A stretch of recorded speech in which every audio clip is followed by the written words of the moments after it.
Hello everyone and welcome to Wise IAS. We are continuing with the series of polity and today we are going to cover the DPSP. प्यार से हम DPSP बोलते हैं directive principles of the state policy को। आज का हमारा ये लेक्चर एक बहुत प्यारा सा और बहुत स्वीट सा लेक्चर। आप बोलेंगे कि सर आपने तो हमको फंडामेंटल राइट्स कवर करवा दिए, आज ये डीपीएसपी क्या चीज़? डीपीएसपी भी फंडामेंटल राइट्स की तरीके से ही एक इंपॉर्टेंट चीज। बेसिकली अगर मैं बोलूं कि जितने इंपॉर्टेंट हमारे कॉन्स्टिट्यूशन में फंडामेंटल राइट्स जितने इंपॉर्टेंट हमारे कॉन्स्टिट्यूशन में फंडामेंटल राइट्स हैं, उतने ही इंपॉर्टेंट हमारे कॉन्स्टिट्यूशन में डीपीएसपी है।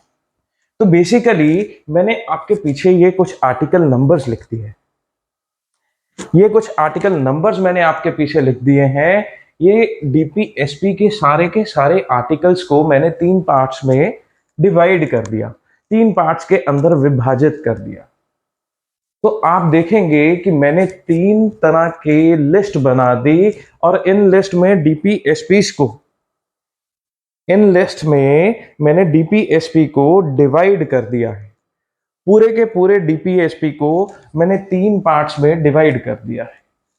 अब ये डिवीजन जो मैंने करी है, ये करी on the basis of socialist,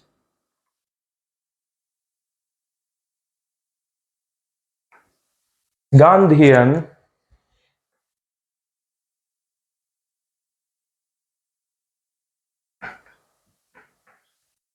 and liberal principles. Liberal को कई बार आप इंटेलेक्चुअल भी कह सकते हैं।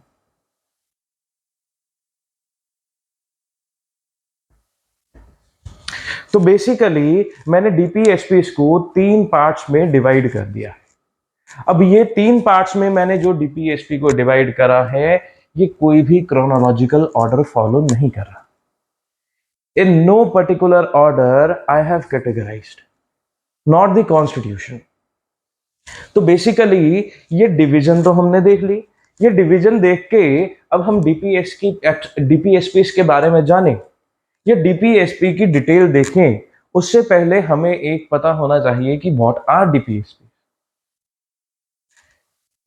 कहीं कोई इलेक्शंस होते हैं, अगर कहीं कोई इलेक्शंस होते हैं तो आपने देखा होगा जो कैंडिडेट इलेक्शंस के लिए खड़ा हो, वो अपना एक मैनिफेस्टो जारी करता है। जब कॉलेज में एडमिशन्स होते हैं तो वो अपना एक प्रोस्पेक्टस इशू करते हैं। तो बेसिकली उस मैनिफेस्टो या उस प्रोस्पेक्टस में ये लिखा होता है कि आने वाले समय में वो क्या करना चाहते हैं। Prospectus is containing the introduction about the college as well as their future goals. तो बेसिकली किसी भी ऑर्गेनाइजेशन के जब फ्यूचर गोल्स की बात करें या उनके रूल्स की बात करें, तो वो वाला जो मटेरियल या उस मटेरियल का जो मकसद होता है, वही हमारे डीपीएसपी का मकसद है। हमारे कॉन्स्टिट्यूशन में फंडामेंटल राइट्स दिए गए, हमारे कॉन्स्टिट्यूशन में डीपीएसपी भी दिए गए। बेसिकली हमारे कॉन्स्टिट्यूशन में जो फंडामेंटल राइट्स दिए गए, ये एक नेगेटिव सेंस में स्टेट के ऊपर रिस्पॉन्सिबिलिटी बनाते हैं कि स्टेट को नेगेटिवली स्टेट को ये काम नहीं करने हैं जो सिटीजन्स और नॉन सिटीजन्स के फंडामेंटल राइट्स को इन्फ्रिंज कर दे। आई रिपीट कि फंडामेंटल राइट्स कुछ ऐसे मॉरल प्रिंसिपल्स हैं, वो ऐसी चीजें हैं जो स्टेट को कभी भी नहीं करनी है ताकि वो चीजें इन्फ्रिंज ना हो जाए। ऑन द अदर हैंड डीपीएसपीस ये एक पॉजिटिव प्रिंसिपल है। एक पॉजिटिव सेंस में ये स्टेट को बताते हैं कि भैया तुम्हें क्या करना है। डीपीएसपी बताते हैं कि स्टेट को क्या करना है और हमारे फंडामेंटल राइट्स बताते हैं स्टेट को क्या नहीं करना है। डीपीएसपी बताते हैं स्टेट को क्या करना है, वो किस तरीके से। DPSPs are the principles which laid down the foundations. DPSPs are the principles which lay down the foundations on which the laws of the land are to be made. And the laws of the land should contain those principles. और DPSP को ध्यान में रख के ही वो वाले जो law हैं स्टेट के वो बनाए जाएंगे। अब बोलोगे कि सर आपने बोला था स्टेट की डेफिनेशन पार्ट 3 में जो है वो पार्ट 3 के ऊपर ही एप्लीकेबल होगी। यस, मैंने बोला था कि स्टेट की डेफिनेशन जो पार्ट 3 में बताई गई वो पार्ट 3 में ही एप्लीकेबल होगी। पार्ट 4 में हमें फिर से डेफिनेशन का क्लॉज दे दिया गया आर्टिकल 36 में। आर्टिकल 36 में हमें बताया गया कि भैया जो आपने स्टेट की डेफिनेशन पार्ट 3 में पढ़ी वही डेफिनेशन पार्ट 4 में अप्लाई होगी। तो ठीक है, डीपीएसपीज में स्टेट की definition is same as it is in part 3।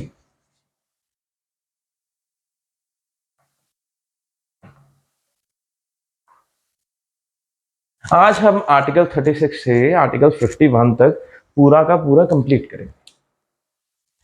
तो हमने बेसिकली दो डिफरेंस देखे कि फंडामेंटल राइट्स और डीपीएसपी एक नेगेटिव में है, एक पॉजिटिव में है। Fundamental rights are the basic rights and DPSPs are the basic principles. Next is fundamental rights जब आपके इन्फ्रिंज हो जाएंगे you can move to the court. Fundamental right जब आपके इन्फ्रिंज हो जाएंगे you can move to court and say कि भैया हमारा ये फंडामेंटल राइट जो है ये इन्फ्रिंज हो गया है और आप हमें रेमेडी दीजिए। इस इंसान ने या इस स्टेट ने हमारा फंडामेंटल राइट इन्फ्रिंज कर दिया है, आप हमें रेमेडी दीजिए। और जब आपके डीपीएसपी को फॉलो नहीं किया जाता, अब जब कोई कैंडिडेट अपने मैनिफेस्टो में कोई चीज लिखेगा और वो चीज जो उसने अपने मैनिफेस्टो में लिखी वो अगर चीज पूरी नहीं होती है तो यू कांट स्यू हिम, आप उसके ऊपर केस नहीं कर दोगे क्योंकि उसका बाइंडिंग नेचर ही नहीं है। तो इसी तरीके से DPSPs are not binding the state to strictly adhere, to strictly follow these principles while making the law. That means अगर ये सारे के सारे डीपीएसपी स्टेट ने फॉलो नहीं किए, अगर ये सारे के सारे डीपीएसपी स्टेट जो है वो फॉलो नहीं करती है तो आप स्टेट को सू नहीं कर सकते। हमारे कॉन्स्टिट्यूशन में क्लियरली लिखा गया कि ये डीपीएसपी पे ध्यान रखा जाएगा। जब लॉज बनाए जाएंगे तो ध्यान ये रखा जाएगा कि उसमें ये डीपीएसपी को इंक्लकेट किया जाए। लेकिन यदि ये डीपीएसपी में से कोई एक या दूसरा डीपीएसपी इनकलकेट नहीं किया जाता, कोई एक या दूसरा डीपीएसपी इनकलकेट नहीं किया जाता तो आप स्टेट को सू नहीं कर सकते। I think I am clear अभी तक। तो लेट अस डिस्कस। आप बोलेंगे कि सर आपने बोला डीपीएसपी को फॉलो करो या ना करो। पॉजिटिवली स्टेट को फॉलो करना चाहिए, पर अगर नहीं करती है तो हम उसके ऊपर केस नहीं कर सकते। ट्रू। आपने सर ये भी बोला कि फंडामेंटल राइट्स जो हैं वो स्टेट वापस नहीं लेगी, फंडामेंटल राइट्स को तो स्ट्रिक्टली एडहेयर करना पड़ेगा। बिल्कुल सही। तो मान लीजिए कि अब डीपीएसपी को एडहेयर करने के लिए कोई आपका फंडामेंटल राइट ही आपसे छीन लिया जाए। आप इनमें से कोई भी डीपीएसपी उठा लीजिए। आप फॉर एग्जांपल डीपीएसपी उठा लीजिए, वन ऑफ द डीपीएसपी से कि स्टेट को अपने सिटीजन्स में स्टैंडर्ड ऑफ लिविंग रेस करना है और न्यूट्रिशन की वैल्यू जो है वो रेस करनी है। अब न्यूट्रिशन और स्टैंडर्ड ऑफ लिविंग को ध्यान में रखते हुए अगर स्टेट काम करे तो मान लीजिए स्टेट एक ऐसा एक्शन करती है। स्टेट में दो तरह के लोग हैं, एक है रिच, एक है पुअर। फॉर एग्जाम्पल, अब रिच लोगों का बंगला है इतना बड़ा, ये रिच लोगों का घर,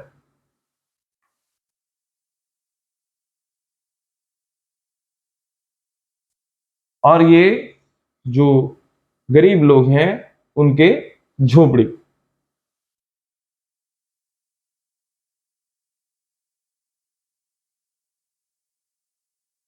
तो स्टेट क्या करती है, न्यूट्रिशन और स्टैंडर्ड ऑफ लिविंग इनका बढ़ाने के लिए वो इनको घर से बाहर निकाल देती है और इनको इनके घर में डाल देती है कि भैया तुम्हारा तो स्टैंडर्ड ऑफ लिविंग रेज हो गया ना। हमने डीपीएसपी फॉलो करा, पुअर पीपल का स्टैंडर्ड ऑफ लिविंग रेज करने के लिए हमने इनको बड़े घर में डाल दिया और इनको घर से निकाल दिया। तुम्हारे पास तो बहुत पैसे हैं, फिर से घर बना लोगे, पर इनके पास तो पैसा ही नहीं है, हम आपको अच्छे बने हुए घर में डाल देते हैं। तो क्या ऐसा हो सकता है? Basically this is the infringement of right of rich people, this is the infringement of the fundamental right of the rich people.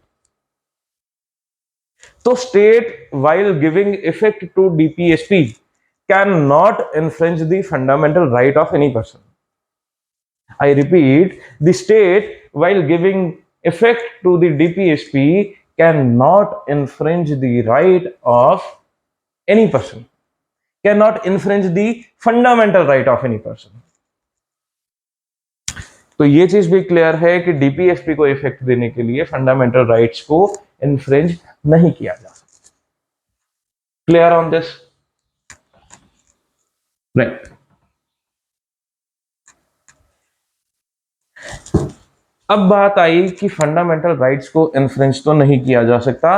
अब हमारे जो डीपीएसपीस हैं तो वो एक बहुत ही छोटा सा स्थान हमारे कॉन्स्टिट्यूशन में, fundamental rights are having more importance than DPSP? तो बिल्कुल नहीं। Supreme court in various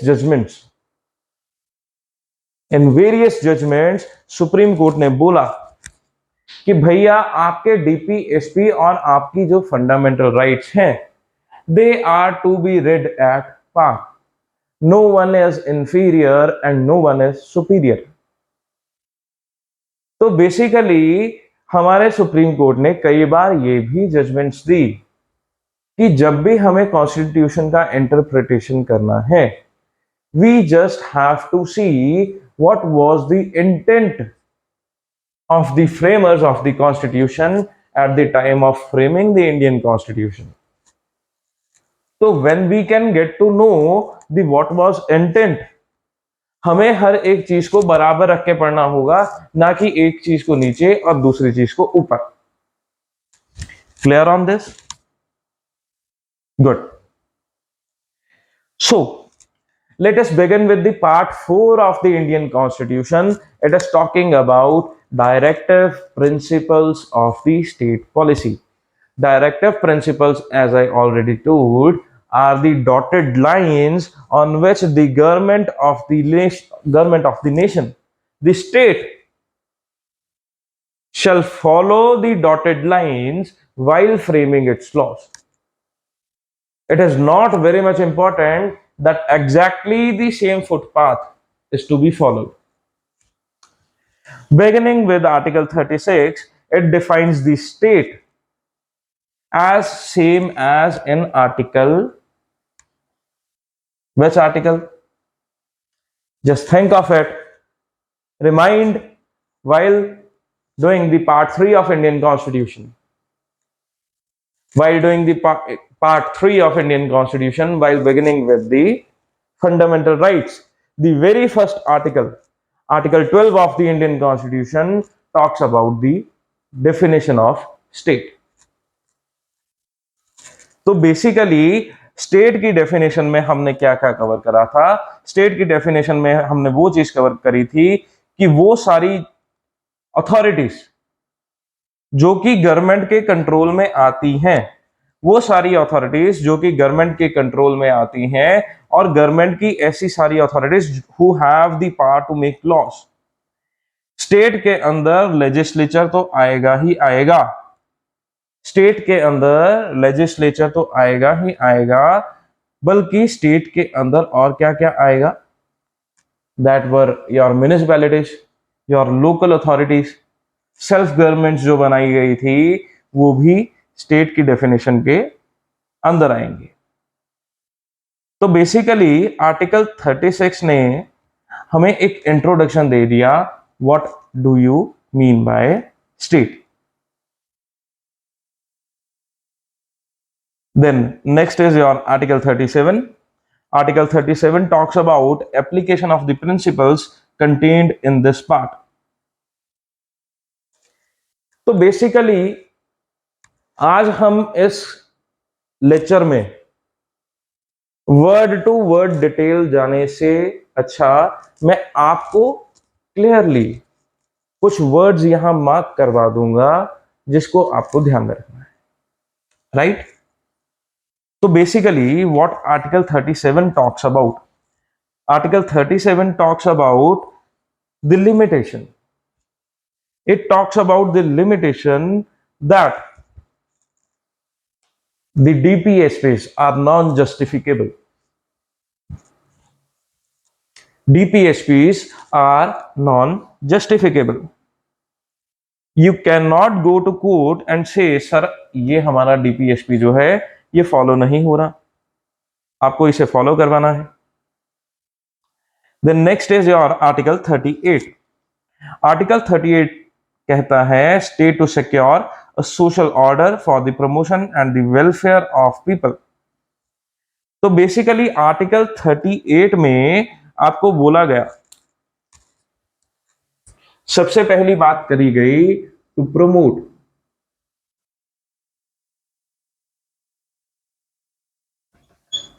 social welfare.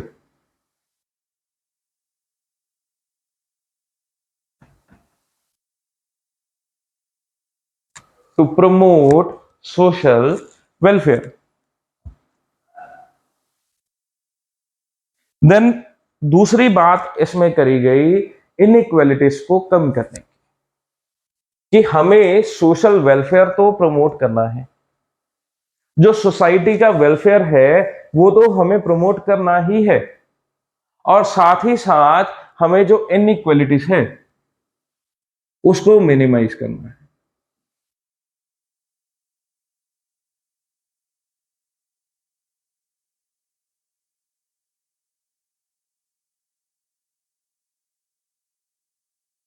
हमारे समाज में बहुत सारी ऐसी इनइक्वालिटीज हैं, बहुत सारी ऐसी इनइक्वालिटीज हैं that might be of status and that might be of opportunity. तो बेसिकली ऐसी इनइक्वालिटीज को कम करने के लिए स्टेट को जो है लॉज बनाने होंगे। Article 39 talks about certain principles of the policy to be followed by the state. अब स्टेट को प्रिंसिपल्स कुछ फॉलो करने पड़ेंगे, पॉलिसी बनाने के लिए कुछ प्रिंसिपल्स फॉलो करने चाहिए, और वो प्रिंसिपल्स क्या हैं? That the citizens men and women equally have the right to adequate means of livelihood। तो सबसे पहला हमारा आया adequate means of livelihood।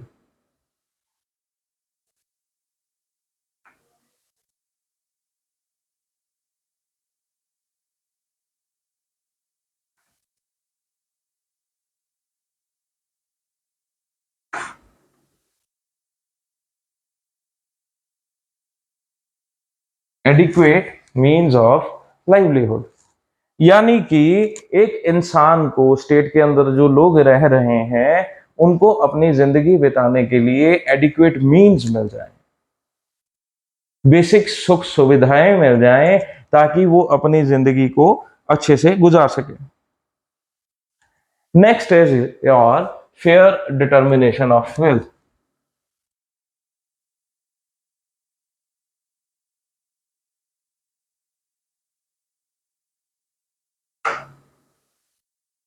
Fair determination of wealth, यानी कि जो वेल्थ डिटरमिन करती हैं चीजें वो फेयरली करें। वही काम अगर रिच इंसान कर रहा है और वही इंसान ये अगर अगर पुअर इंसान कर रहा है, तो उसके डिटर्मिनेंट्स सेम, उसके result same. The next principle is equal pay for equal work. Good enough. Equal pay for equal work, यानी कि अगर आपको किसी काम पे एम्प्लॉय करा जा रहा है और उसी उसी काम के ऊपर मुझे एम्प्लॉय करा जा रहा है, तो basically the earnings out of that work should be equal. हम दोनों से कोई सेम काम अगर करवाया जा रहा है, तो उसका पे जो होगा, उसका पेमेंट जो होगा वो सेम होना चाहिए। एक आईएएस ऑफिसर जो कश्मीर में पोस्टेड है और एक आईएएस ऑफिसर जो पंजाब में पोस्टेड है, the pay should be same. अगर काम सेम है तो pay should be same. Then next is your article 39A, equal justice and free legal aid. Again ये भी सोशलिस्ट कैटेगरी में आएगा। इक्वलिटी ऑफ जस्टिस और फ्री लीगल एड के बारे में ये आर्टिकल बात कर रहा है। यानी कि इक्वलिटी ऑफ जस्टिस, हमने प्रिंसिपल्स पढ़े थे, there should be equality of law. हर एक इंसान के लिए लॉ बराबर हो, तो that is your equality of justice. Free legal aid यानी कि जो हमारे समाज के पिछड़े हुए वर्ग हैं, जो अनएडवांटेज्ड पीपल हैं, उनके साथ इनजस्टिस ना हो। उनके साथ इनजस्टिस कब होगा? जब हम इनजस्टिस करेंगे तब नहीं, जब वो जस्टिस को ही ढंग से अप्रोच नहीं कर पा रहे, ये भी उनके पास साथ इनजस्टिस है। तो बेसिकली उन लोगों के लिए फ्री लीगल एड की सुविधा सरकार देगी, ताकि वो जस्टिस को अप्रोच कर पाए, जस्टिस को लेने के लिए, अपने हक लेने के लिए लीगल एड का इस्तेमाल कर सकें। Like first aid, legal aid is also very much important. किसी एक इंसान को चलते हुए एक्सीडेंट हो जाए, घाव लग जाए, तो उसको फर्स्ट एड चाहिए। पर जब एक इंसान के लीगल अधिकार उससे छीन लिए जाएं, तो उसको जस्टिस चाहिए। जिस तरीके से फर्स्ट एड लेने के लिए पैसा लगेगा, उस तरीके से लीगल एड लेने के लिए भी पैसा लगेगा। हमारे देश में फ्री फर्स्ट एड भी है और फ्री लीगल एड भी है। Next is your article 40, organisation of village panchayat. ये गांधी जी का सपना था कि हमारे देश में सेल्फ गवर्नेंस हो।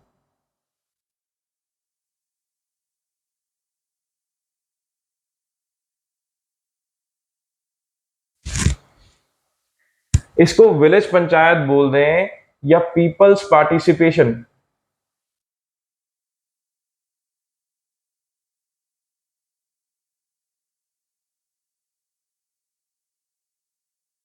तो ये गांधी जी का सपना था, इसलिए हमने इसको गांधीयन प्रिंसिपल्स में डाला।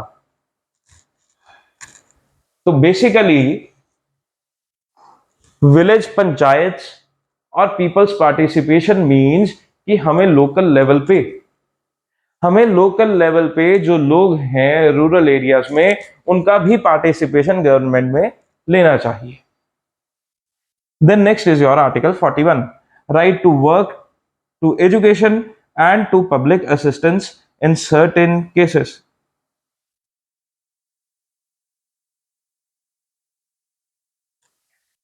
Now your article 41 says right to work and education. in the first part. And in the second part, it talks about public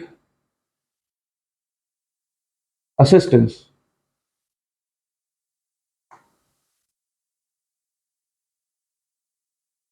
It talks about public assistance. That means India में हर एक व्यक्ति को right to work होना चाहिए। बिल्कुल सही। Right to work, काम करने का अधिकार तो सबको होना ही चाहिए। राइट टू एजुकेशन, पढ़ने लिखने का अधिकार भी सबको होना चाहिए। बिल्कुल सही, ये भी होना चाहिए। Then it talks about public assistance. Public assistance means कि जो कुछ लोग अनएम्प्लॉयड हैं या जो ओल्ड एज हैं या किसी डिसीज या डिसेबिलिटी से ग्रस्त हैं, उन लोगों को सरकार पूरा पूरा असिस्ट करे, उन लोगों को असिस्टेंस दे। तो ऐसे हमारे लॉज में प्रिंसिपल्स बनाए जाने चाहिए। Next is your article 42।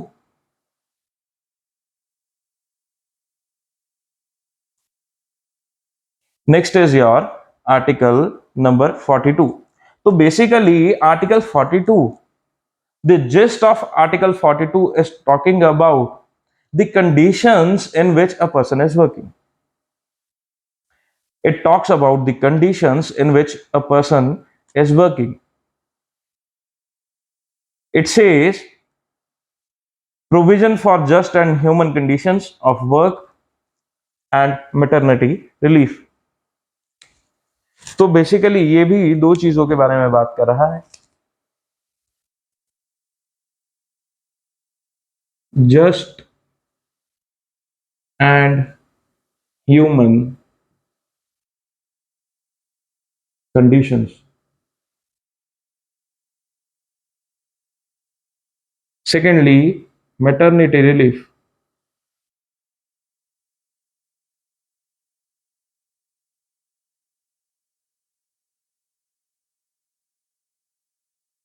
Just and human conditions and maternity relief. Next is your article 43. ये बात कर रहा है living wages etc. for workers. तो basically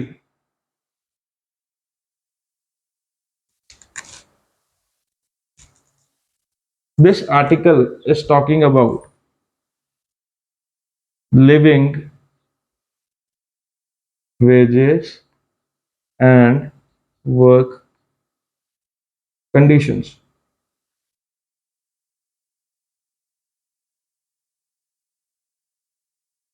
हमें किसी इंसान से अगर काम करवाना है तो उसको इतने पैसे तो कम से कम देने के लिए लॉज बनाने चाहिए कि वो पैसे से उसका गुजारा हो जाए, उसकी जिंदगी चल जाए। That is meant by your term living wages and work conditions.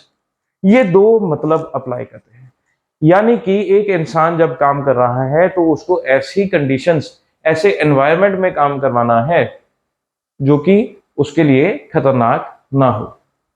और दूसरा, काम करवाते समय हमें ऐसी कंडीशंस इंपोज नहीं कर देनी है कि भैया ये होगा तो हम तुमसे काम करवाएंगे, ये होगा तो हम तुमसे काम करवाएंगे।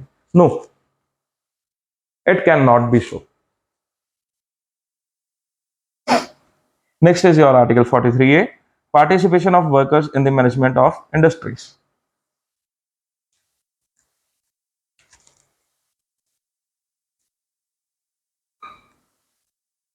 Participation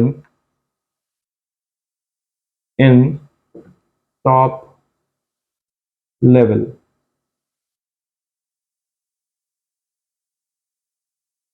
So basically what it says,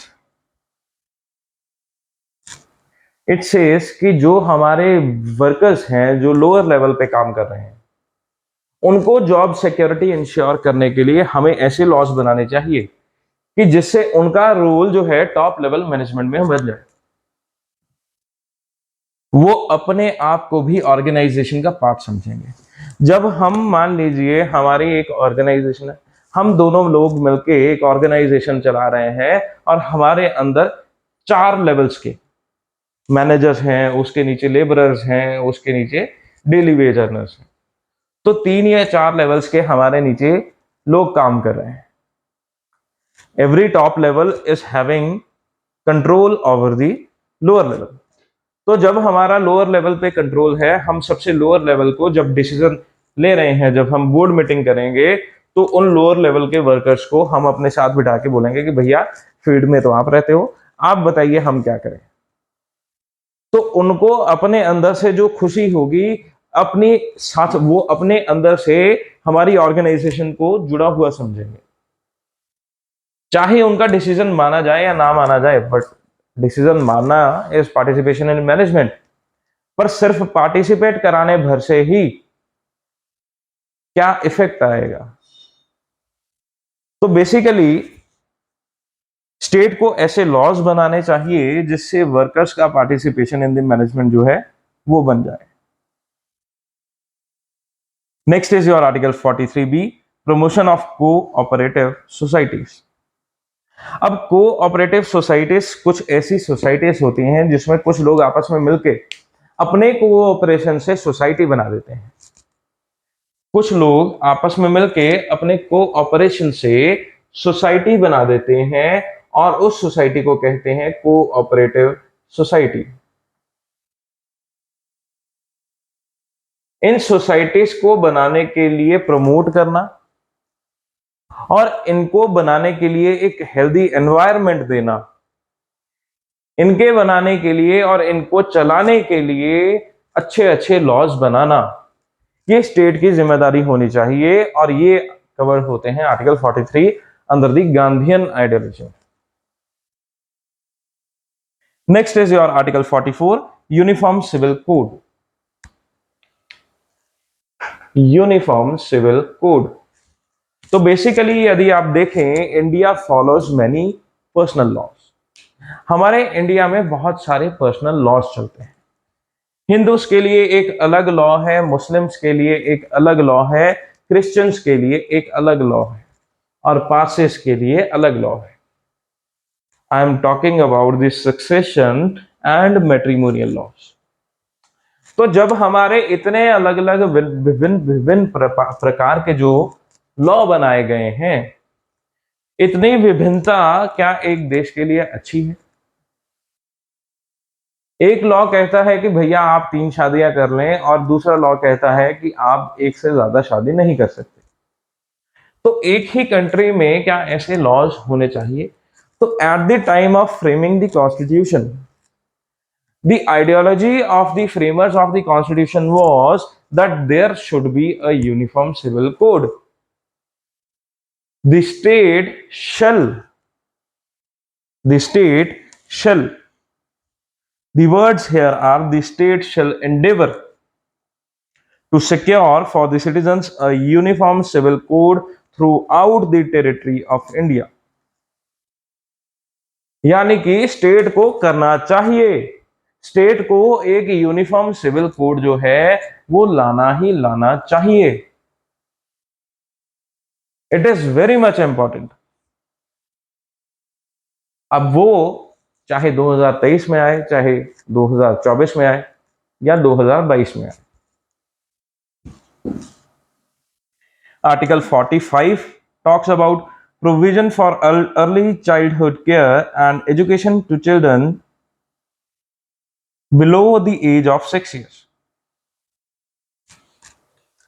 अब basically article 45 is talking about age, it's talking about age below 6 years। यानी कि स्टेट को ऐसे लॉ बनाने चाहिए जो 6 साल के छोटे बच्चों को, 6 साल से कम उम्र के बच्चों में अर्ली चाइल्डहुड केयर की फैसिलिटीज प्रोवाइड करें और उनकी अर्ली एजुकेशन की जो है वो देख रेख करें। The children below 6 years,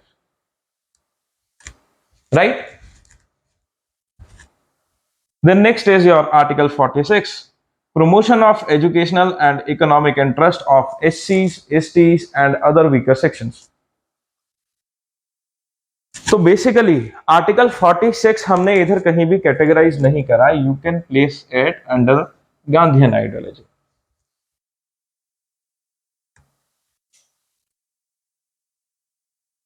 SC, ST और वीकर सेक्शन के इंटरेस्ट के लिए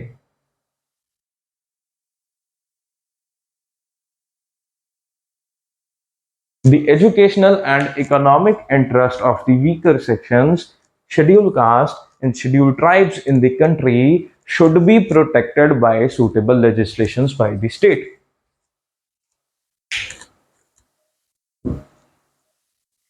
Article 47, duty of the state to raise the level of nutrition and the standard of living and to improve public health. ये बात कर रहा है न्यूट्रिशन की और स्टैंडर्ड ऑफ लिविंग, न्यूट्रिशन की और स्टैंडर्ड ऑफ लिविंग की, यानी कि स्टेट को ऐसे लॉज बनाने चाहिए जो हमारी स्टेट में न्यूट्रिशन का लेवल इंक्रीज कर दें और हमारा स्टैंडर्ड ऑफ लिविंग जो है वो इंक्रीज कर दे। हमारे देश में कुपोषण ना हो और हमारे देश में जो स्टैंडर्ड ऑफ लिविंग है, कौन सा देश ऐसा चाहेगा कि उसका स्टैंडर्ड ऑफ लिविंग गिरता जाए, नीचे जाता जाए?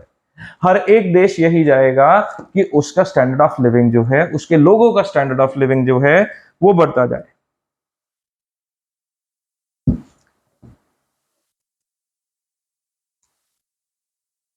The state shall regard the raising the level of nutrition and the standard of living of the people and improvement of public health as among its primary duties. सबसे primary duties रहेंगी ये state की, and in particular the state shall endeavour to bring about prohibition of consumption except for the medical purposes of intoxicating drinks and of drugs which are injurious to health. तो यानी कि nutrition level हम ऊपर लेके जाएंगे, इस article के जरिए हमें न्यूट्रिशन लेवल को ऊपर लेके जाना, स्टैंडर्ड ऑफ लिविंग को ऊपर लेके जाना और इंटॉक्सिकेशन और ड्रग्स को और ड्रिंक्स को, ऐसी सारी चीजें नशे वाली, उनका इनहेलेशन, उनका कंजम्पशन कम से कम करना।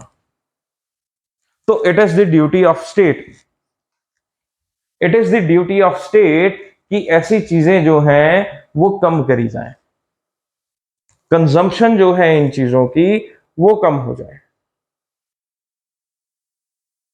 तो बेसिकली अब हम देखें, मैंने आपको बताया डीपीएसपी, आप बोलेंगे कि sir intoxication of drinks, intoxic drinks जो है इनका कंजम्पशन कम करने के लिए बोला डीपीएसपी में, और कुछ स्टेट्स हमारी ऐसी हैं जिन्होंने शराब के रेट ही कम कर दिए, एक शराब की बोतल पे दूसरी बोतल फ्री दे रहे हैं। तो DPSPs are directive in nature, they can not be justiciable.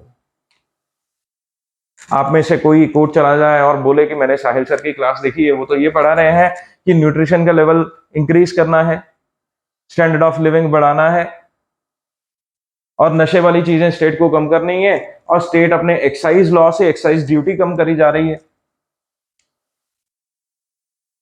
Excise duty कम कर दी तो शराब के रेट सस्ते हो गए और एक शराब पे दूसरी शराब फ्री। स्टेट ने शराब के ठेके जो थे पहले 100 हुआ करते थे, अब 500 हो गए, तो ये डीपीएसपी का वायलेशन है।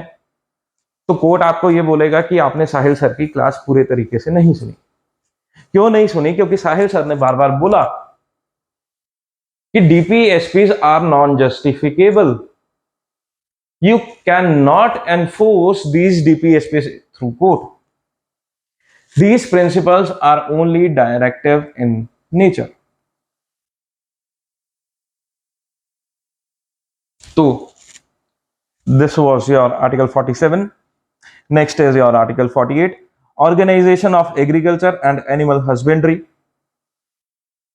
The state shall endeavor to organize agriculture and animal husbandry on the modern and scientific lines and shall in particular take steps for preserving and improving the breeds and prohibiting the slaughter of cows and calves and the milch and draught cattle.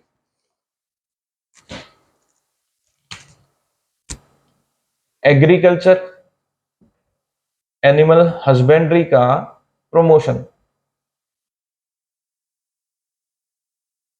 Slaughter of cows calves and milch, ये बंद किया जाए. तो basically article 48 is talking about the promotion of agriculture and animal husbandry. हमारे देश में ऐसे laws बनाने चाहिए जिससे साइंटिफिक टेक्नोलॉजी, नई नई टेक्नोलॉजी एग्रीकल्चर और एनिमल हस्बेंड्री की फील्ड में आ जाए और हम जिससे नस्ल का सुधार कर सकें, हम ब्रीड का सुधार कर सकें. जब हम ब्रीड का सुधार कर देंगे, जब हम नस्ल का सुधार कर लेंगे, तब हमारे देश में प्रॉस्पेरिटी आएगी. बिल्कुल ठीक. दूसरा, इस आर्टिकल ने बात करी कि slaughter of cows calves milch और केटल, इसको खत्म करने के लिए लॉस बनाने. Right. Article 48A, protection and improvement of environment and safeguarding of forest and wildlife. बहुत ही सिंपल सा आर्टिकल है ये. This is your article 48A. आप इसको इधर डालिए.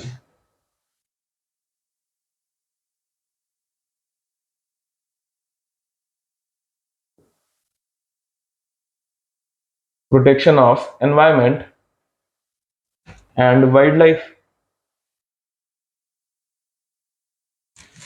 आप तो जानते ही हैं, UPSC aspirants better know the importance of wild life and environment, कि हमारे लिए एनवायरमेंट बहुत जरूरी क्यों है. मैं बोर्ड से बार बार इसलिए हट रहा हूं ताकि you can easily view the contents I have written on board. इससे ज्यादा आपको और कुछ करने की जरूरत नहीं. तो वाइल्ड लाइफ और प्रोटेक्शन ऑफ एनवायरनमेंट के लिए हमें स्टेप्स लेने चाहिए, स्टेट को स्टेप्स लेने चाहिए, स्टेट को ऐसे लॉज बनाने चाहिए जो कि एनवायरनमेंट को प्रोटेक्ट करे, जो कि हमारे देश की वाइल्ड लाइफ को प्रोटेक्ट करें.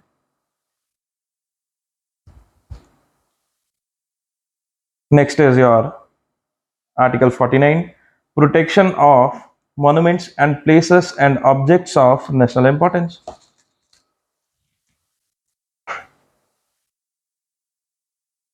Monuments and places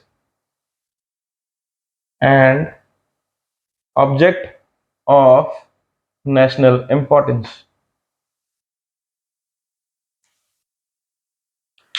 अब हिंदुस्तान में मॉन्यूमेंट्स भर भर के बड़ी, बहुत सारे हमारे देश में मॉन्यूमेंट्स हैं, और हम जब इन मॉन्यूमेंट्स पे जाते हैं हम देखते हैं कि कुछ लोग तो अपनी पूरी की पूरी प्रेम कहानी उस मॉन्यूमेंट की दीवार पे लिख देते. उस मॉन्यूमेंट को प्रोटेक्ट करने के लिए और जो ऑब्जेक्ट ऑफ नेशनल इंपॉर्टेंस है उन चीजों को प्रोटेक्ट करने के लिए स्टेट को जो है लॉज बनाने हैं.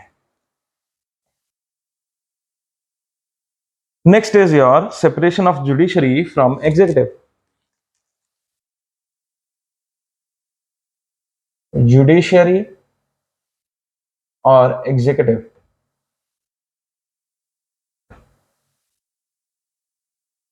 इन दोनों को अलग कर देना, इन दोनों को सेपरेट कर देना. तो बेसिकली जुडिशरी और एग्जीक्यूटिव जब अलग होगी तभी एक देश प्रॉपरली फंक्शन कर पाएगा. अगर एग्जीक्यूटिव जुडिशरी के फंक्शंस में इंटरफेयर करेगा तो हम एंड्स ऑफ जस्टिस नहीं अचीव कर पाएंगे. तो स्टेट को ऐसे लॉज बनाने होंगे जिससे जुडिशरी हमेशा के लिए एग्जीक्यूटिव से अलग रहे. Next is and last is your article 51. It talks about promotion of international peace and security. अंतरराष्ट्रीय पीस और सिक्योरिटी के लिए इंटरनेशनल पीस एंड सिक्योरिटी। यानी कि अंतरराष्ट्रीय पीस और सिक्योरिटी के लिए गवर्नमेंट को ऐसे लॉज बनाने चाहिए जिससे कि ये चार चीजें हों। अब वो चार चीजें कौन कौन सी हैं? Promote international peace and security, अंतरराष्ट्रीय शांति बनी रहे और सिक्योरिटी बनी रहे, maintain just and honourable relation with nations, बहुत ही सहज स्वभाव से बाकी के देशों के साथ हमारा रिश्ता जो है वो बना रहे, foster respect for international law and treaty obligations and dealings of organised people with one another. अब हमारी संधियां जो किसी भी देश से हुई हैं उसको बनाए रखना और उसको मानना, उसके अकॉर्डिंग एक्ट करना, ऐसे लॉज बनाने चाहिए। और जब दो देशों के या दो से ज्यादा देशों के लोग आपस में डील करते हैं, ऑर्गेनाइज्ड पीपल आपस में डील करते हैं, तो वो डीलिंग्स जो है वो फेयर रहे। Encourage settlement of international disputes by arbitration. Recently, the CPC was amended.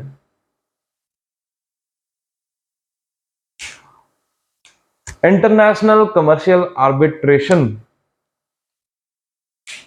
Word लाया गया,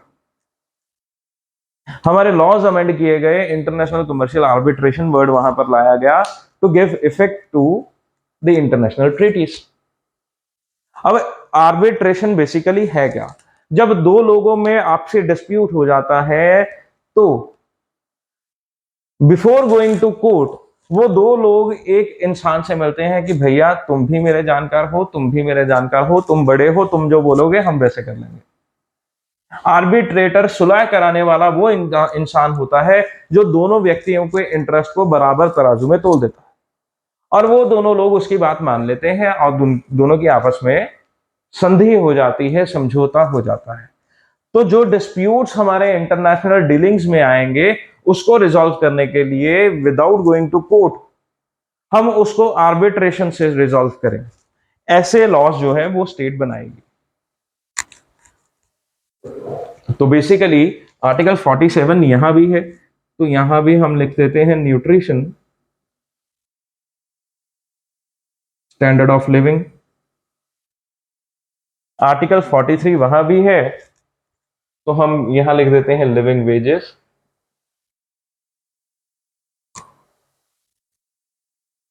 and work conditions.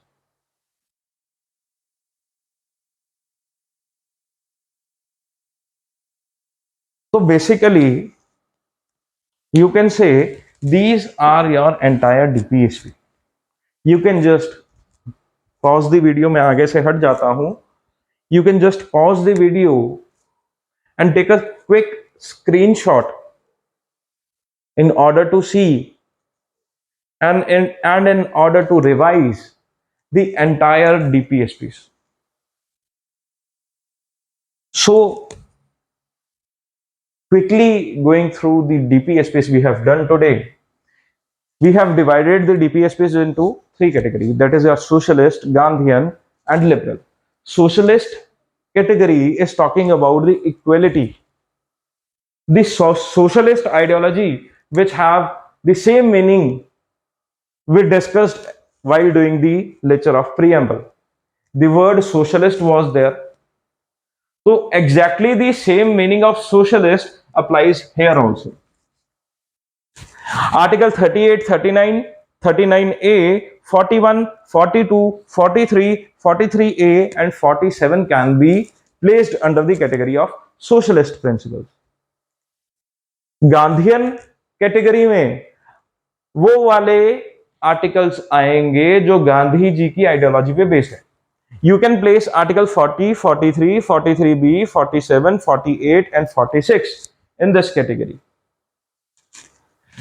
Liberal category में वो वाले आर्टिकल्स आएंगे जो नई टेक्नोलॉजी की, नए देश की, नए जमाने की बात कर रहे हैं और इंटेलेक्चुअल तरीके से उसकी बात कर रहे हैं। Article 44, 45, 48A, 49, 50 and 51 can be placed under this category. तो बेसिकली हमारे जो डीपीएसपी हुए, ये सारे के सारे DPSPs act as a guideline. These DPSPs act as a guideline to the government while framing the laws, while making the laws. These are not having binding nature. Done. The definition of the state under DPSP is exactly the same definition which was in Part 3, Article 12. Here, Article 36 is talking about the definition of state. Article 37 says the DPSPs are non-justificable. And the rest of the articles, Article 38 to 51, are on your screen. तो these are the DPSPs. इससे ज्यादा आपको कुछ भी और करने की जरूरत नहीं है. Very much sufficient for your UPSC point of view. तो फंडामेंटल राइट्स और DPSPs are always to be kept at par. कोई ऊपर या कोई नीचे नहीं है, सब बराबर है. डीपीएसपीस में से क्वेश्चन बनने का बहुत कम चांस है, लेकिन यूपीएससी का ये रिकॉर्ड रहा है कि जहां से क्वेश्चन नहीं बनता वहीं से क्वेश्चन बना दिया जाता है. तो you can not and you should not leave this topic. आपको इस टॉपिक को बड़े अच्छे से प्रिपेयर करना है, और इससे ज्यादा अच्छा आई डोंट थिंक कि इससे अच्छा भी और किसी तरीके से किया जा सकता है. तो बेसिकली हम अगर बात करें कि डीपीएसपी अगर उनकी इंपॉर्टेंस ही नहीं है, अगर वो जस्टिफिकेबल ही नहीं है, तो उनको कॉन्स्टिट्यूशन में डाला ही क्यों गया? बेसिकली फंडामेंटल राइट्स को कॉन्स्टिट्यूशन में डाला गया कि these are the basic rights and state can not infringe these rights. State in any case can not bypass these rights. There are certain exceptions, पर बाकी के मैक्सिमम केसेस में state उन राइट्स को इन्फ्रिंज नहीं करेगी. डीपीएसपी के case में ये एक गाइडलाइन बनाई गई कि हमारे लॉज ऐसे होने चाहिए. अगर ये गाइडलाइंस ना होती तो हमारे लॉस तो किसी भी डायरेक्शन में मूव हो जाते, कुछ भी बना दिया जाता. तो मैक्सिमम लॉस, अब मान लीजिए जब एक स्कूल में बहुत सारे बच्चे हैं, और स्कूल के कुछ फॉर्मल रूल्स हैं that everyone should come in uniform. आपको टाई लगाना होगा, टाई के ऊपर एक बैच होता है वो लगाना होगा, ब्लेजर डालना होगा, शूज ब्लैक कलर के डालने चाहिए. अब उन बच्चों में से 90% बच्चे तो उन रूल्स को फॉलो करते हैं, 10% बच्चे ऐसे होते हैं जो उन रूल्स को फॉलो नहीं करते. और स्कूल ऐसे रूल्स को फॉलो ना करने पे उन बच्चों को स्कूल से निकाल नहीं देता. तो बेसिकली वो रूल्स होते हैं गाइडलाइंस के लिए कि मैक्सिमम बच्चे तो कम से कम उन रूल्स के ऊपर चलें. For example point of view only, ये एग्जाम्पल था. तो अब उसमें हम इसको फिट करके चलें. हमारे डीपीएसपीस बनाए गए कि आने वाली जो भी सरकारें होंगी, तो हमने ये रूल्स बना दिए, ये प्रिंसिपल्स बना दिए कि आपको जो लॉ बनाने हैं वो इन प्रिंसिपल्स के बेस बनाने हैं. तो आने वाली सरकार ऐसी भी हो सकती है, उनको मालूम था आने वाली सरकार ऐसी भी हो सकती है जो इन प्रिंसिपल्स को नहीं मानेगी, बोले छोड़ो मैं अपना लॉ बनाऊंगी. तो बनाओ भैया. तो पब्लिक ओपिनियन नाम की भी एक चीज होती है. हमने पब्लिक को अवेयर कर दिया कि भैया ये हमारे कॉन्स्टिट्यूशन के रूल्स हैं, और जो सरकार ने लॉ बनाया वो इस लॉज के, इस प्रिंसिपल्स के विरुद्ध जाकर बनाया. 5 साल बाद जब दोबारा से इलेक्शंस होंगे तो क्या पब्लिक उस सरकार के ऊपर विश्वास करेगी? नहीं करेगी. वो बोलेगी भैया तुमने डीपीएसपी को फॉलो नहीं किया, तुम्हारी सरकार नहीं बनेगी. हम वो सरकार बनाएंगे जो डीपीएसपी को फॉलो करेगी. तो public opinion matters in this way. Directly और इनडायरेक्टली डीपीएसपी को कुछ ना कुछ पावर दे दी गई. Right? So this was all for today's lecture. See you in the next lecture. Thank you. Have a nice day.